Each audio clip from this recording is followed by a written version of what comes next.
de la rapidité d'évacuer notre pays.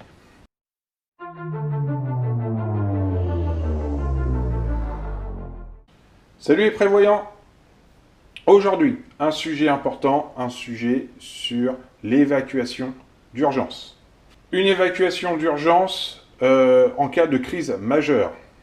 Une évacuation où on doit quitter le pays. En ce moment, en Europe, c'est pas drôle, donc je voulais faire cette petite vidéo-là et vous montrer ce que j'ai mis en place pour évacuer ma famille. Avant de commencer cette vidéo, je vous demande de vous abonner et de mettre un pouce en l'air si la vidéo est OK. La première chose que vous devez faire, comme tout bon prévoyant, c'est de faire les passeports de la famille. C'est un document indispensable pour quitter le pays.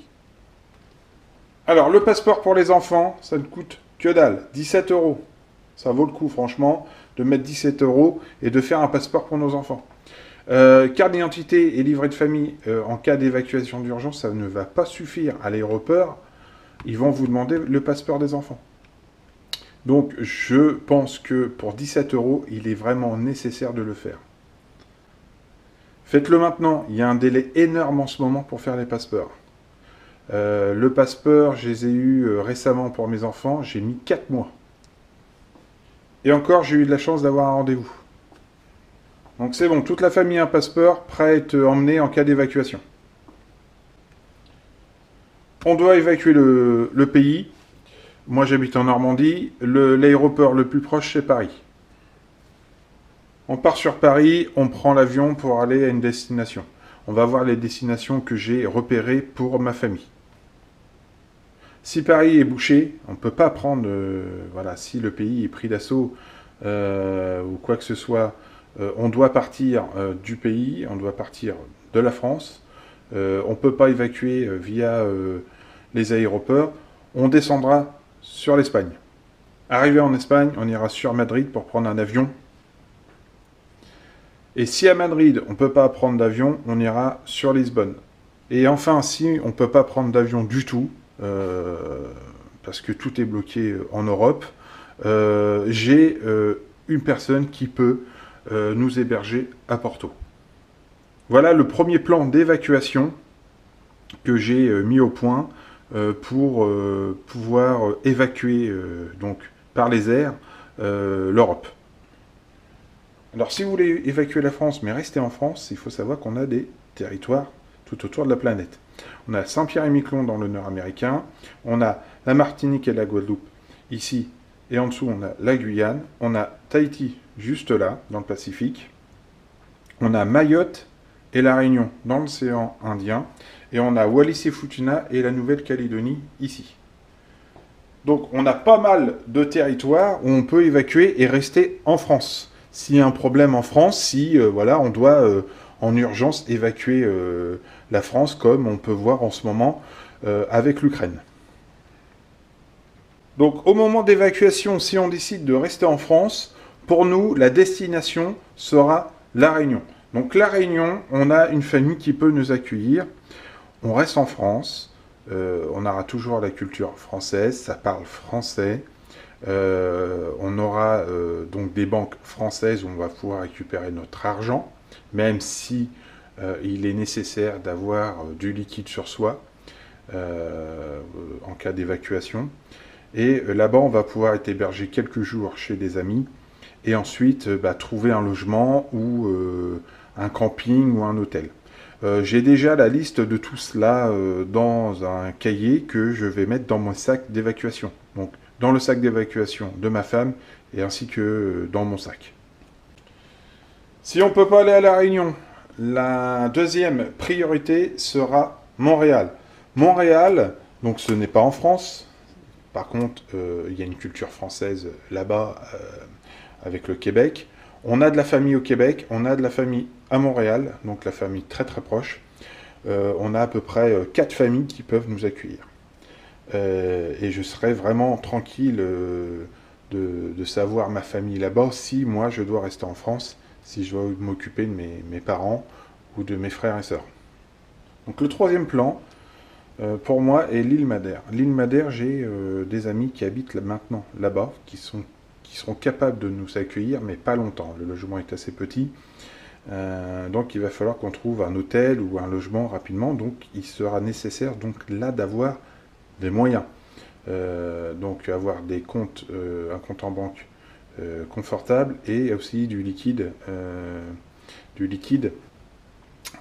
sur nous. L'île Madère fait partie du Portugal et donc il y a l'euro. Donc voilà mon plan d'évacuation si je dois partir de la France par les airs. Donc si je peux pas aller à Paris, je vais à Madrid. Si je peux pas aller à Madrid, je vais à Lisbonne. Et si à Lisbonne, je peux pas prendre l'avion, je resterai à Porto. Et je trouverai d'autres solutions. Plan numéro 1, ce serait vraiment de partir sur Montréal, où la 4 familles peut nous accueillir. Donc c'est très confortable. On sera vraiment tranquille. On sera loin de l'Europe. On peut nous accueillir quelque temps. Il faut savoir que les Canadiens sont assez accueillants. On peut peut-être refaire une vie là-bas. Deuxième lieu d'évacuation, si je ne vais pas à Montréal, ce sera La Réunion. Donc je resterai en France.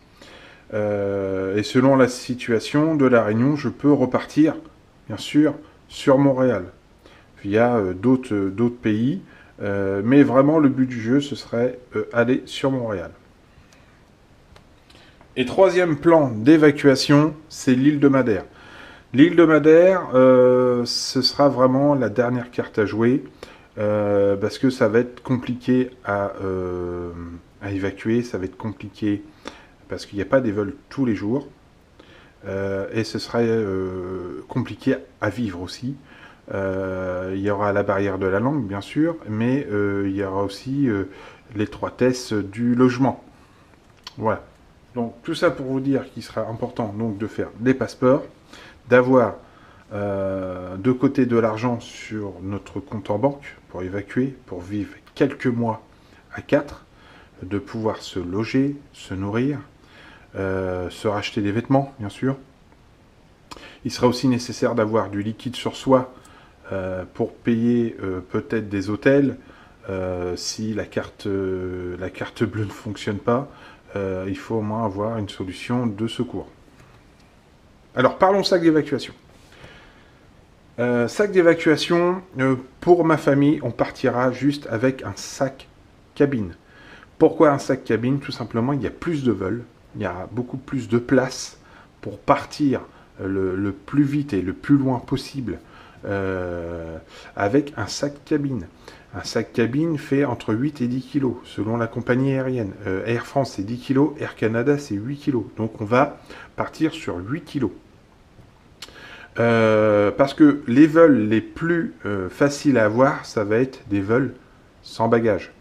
Voilà. Et même au niveau du prix, et dans l'urgence des vols, le prix va grimper fortement. La différence entre un vol avec sac cabine et un vol avec bagages est d'environ, pour le Canada, de 1000 €. C'est énorme. Vous multipliez ça par 4 personnes, vous gagnez 4000 €. 4000 €, c'est peut-être une somme que l'on va garder pour pouvoir se rhabiller ou se loger. Voilà. Donc, évitez les bagages. Prenez plutôt un sac d'évacuation de taille cabine. Donc, les dimensions, je les mettrai dans les descriptions. Et comme ça, vous pouvez évacuer le plus rapidement possible avec le strict nécessaire et avoir des facilités de la rapidité d'évacuer notre pays. Voilà les prévoyants, j'ai réussi à vous présenter une petite vidéo sur l'évacuation d'urgence et sur l'évacuation de notre jolie France bien ensoleillée en ce moment.